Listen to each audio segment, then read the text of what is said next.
ప్రభుత్వం ప్రత్యేకంగా తీసుకున్న ప్రజాపాలన ప్రోగ్రాం ద్వారా నిన్న 5 వార్డులకు కంప్లీట్ అయింది. ఈరోజు ఇంకా 4 వార్డులు చేసాం. 20 వార్డులు ప్రతిరోజు 4 వార్డుల కింద 6 తారీఖు వరకు కంప్లీట్ చేస్తాము. ప్రజలు సహకరించి వాళ్ళు అర్హులైన ప్రతి ఒక్కరూ అప్లికేషన్లు పెట్టుకొని వాళ్ళకు ఏ పథకం అయితే వర్తిస్తుందో ఆ పథకాన్ని తీసుకోవాలని ప్రజలను కోరుకుంటున్నాను.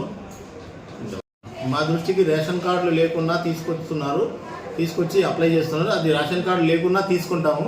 ఎందుకంటే గత 10 ఏళ్లలో రేషన్ కార్డులు ఇవ్వలేదు కాబట్టి ఇప్పుడు మీ రేషన్ కార్డు లేకుండా తెల్ల కాగితం పైన నాకు రేషన్ కార్డు లేదని అప్లై చేసుకుంటే అది సంబంధిత డిపార్ట్మెంట్ పంపిస్తాము. వాళ్ళు అది ఎంక్వైరీ చేసి వాళ్ళు రేషన్ కార్డులు చేసి చర్యలు తీసుకుంటారు. మా వరకు మేము అన్ని అప్లికేషన్లు తీసుకుంటాము. ఏ ఒక్కరిని కూడా వెనుకకు పంపించాము. అన్నీ తీసుకొని అవి ప్రభుత్వానికి పంపిస్తాము. తదుపరి చర్య ప్రభుత్వం ఏ గైడ్లైన్స్ ఇస్తే దాని ప్రకారం మేము నడుచుకుంటాము.